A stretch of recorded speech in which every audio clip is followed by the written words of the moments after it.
तथेन्द्रियगण देवाश्च जाता पृथङ् नो शेकुर्भुवनाण्डनिर्मितिविधौ देवैरमीभिस्तदा त्वं नानाविधसूक्तिभिर्नुतगुण तत्त्वान्यमून्याविशन् चेष्टाशक्तिमुदीर्य तानि घडयन् हैरण्यमण्डं व्यधा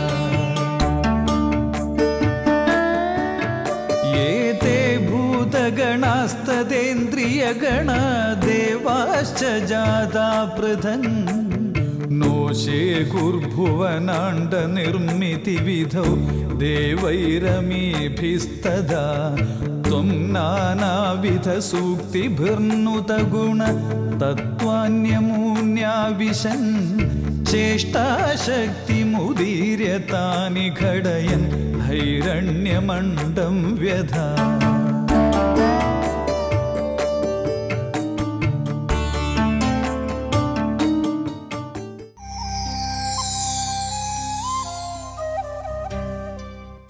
ഏതേ ഭൂതഗണാഃ തഥേന്ദ്രിയഗണാഃ.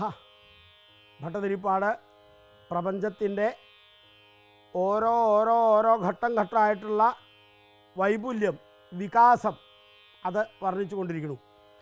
ദേവാശ്ച ജാതാ പൃഥക്. എല്ലാം ഉണ്ടായി എങ്കിലും ആ ഉണ്ടായതെല്ലാം കൂടി പഞ്ചഭൂതങ്ങളും പഞ്ചതന്മാത്രകളും 10 ഇന്ദ്രിയങ്ങളും ആ ഇന്ദ്രിയാധിഷ്ഠാന ദേവതകളും എല്ലാം ഉണ്ടായി. ഇനി അവയെല്ലാം കൂട്ടിച്ചേർക്കണം.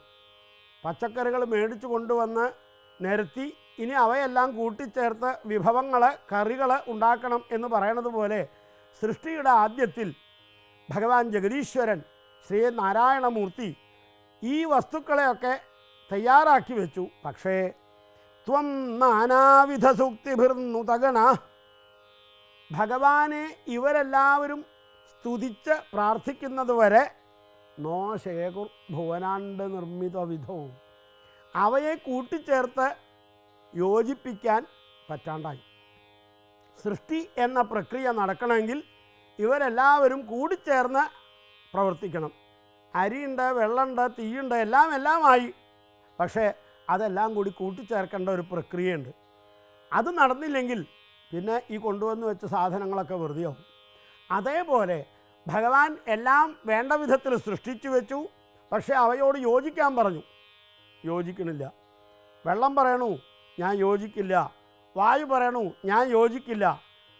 പഞ്ചഭൂതങ്ങൾ ഓരോന്നും അവയുടെ ശക്തി കൊണ്ട് അഹങ്കൃതന്മാരായി, അഹങ്കാരികളായി, ഞങ്ങൾ യോജിക്കില്ല എന്ന കാര്യത്തിൽ മാത്രമേ ഞങ്ങൾക്ക് യോജിപ്പുള്ളൂ.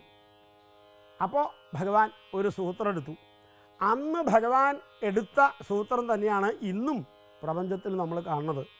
ഭഗവാൻ അവയെല്ലാം കൂട്ടിച്ചേർത്ത് ഒരു പ്രത്യേക ഐക്യം ഉണ്ടാക്കി. ഒരിക്കലും യോജിക്കില്ല എന്നു പേരുള്ള ഈ പഞ്ചഭൂത ഘടക കക്ഷികളെ ഭഗവാൻ യോജിപ്പിച്ചു. അപ്പോൾ മാത്രമാണ് ഭഗവാന് പ്രപഞ്ചം സൃഷ്ടിക്കാൻ സാധിച്ചത്. ഏതൊരു ശിശിക്ഷാത്മികമായ ബോധം ഭഗവാനിലുണ്ടായോ ആ സമയത്ത് ഉണ്ടായ വസ്തുക്കളെല്ലാം നിരന്നു നിന്നുവെങ്കിലും അവർ യോജിച്ച് പ്രവർത്തിക്കുന്നില്ല. യോജിച്ച് പ്രവർത്തിക്കാതെ കണ്ട് ഒരു പ്രവൃത്തിയും നടക്കില്ല എന്ന് ഇന്നത്തെ ലോകത്തെ മനസ്സിലാക്കാൻ അന്നേ ഭഗവാൻ വേണ്ട കാര്യങ്ങൾ ചെയ്തു. നാനാവിധ സൂക്തിഭിർനുതഗണത്വം. എല്ലാവരും വെള്ളം പറഞ്ഞു ഞാൻ എല്ലാം ചെയ്യും, ഒഴുക്കിക്കളയും. വായു പറഞ്ഞു ഞാനെല്ലാം പറപ്പിച്ച് കളയും. അഗ്നി പറഞ്ഞു ഞാനെല്ലാം കത്തിച്ച് കളയും. ഉപനിഷത്തിലെ വളരെ പ്രസിദ്ധമായ കഥയുണ്ട്. ഭഗവാൻ ഒരു ചെറിയ രോമം, ഒരു പുല്ല് മുൻപാക്കട്ട് അത് കത്തിക്കാൻ പറഞ്ഞു. അഗ്നിക്ക് സാധിച്ചില്ല. വെള്ളത്തിന് അത് ഒഴുക്കാൻ പറ്റിയില്ല. വായുവിന് അത് പറപ്പിക്കാൻ പറ്റിയില്ല. അപ്പോൾ ഭഗവാൻ ഒന്ന് ചിരിച്ചു. നിങ്ങളുടെ ശക്തിയല്ല, എൻ്റെ ശക്തിയാണ് നിങ്ങൾക്കുള്ളത് എന്ന് അവരെ ബോധ്യപ്പെടുത്തി. അതുകൊണ്ട് നിങ്ങൾ യോജിച്ച് നിൽക്കുക. അതിനാണ് സാങ്കേതിക പദം പഞ്ചീകരണം എന്ന് പറയുന്നത്. ദ്വിധാവിധായ ചൈകൈകം. ഓരോ വസ്തുവിനും അവയുടെ പൂർണ്ണശക്തി നേർപകുതിയാക്കി വെച്ചു ആദ്യം. എന്നിട്ട് 20% വീതം 5 വസ്തുക്കൾക്കും യോജിപ്പിച്ചു കൊടുത്തു. അപ്പോൾ ഒന്നും ഒറ്റയ്ക്ക് പ്രവർത്തിക്കില്ല. എല്ലാവരും പരസ്പരം കൂട്ടുകെട്ടായിട്ട് നിന്ന് പ്രവർത്തിക്കണം എന്ന് ഭഗവാൻ കൽപ്പിച്ചു.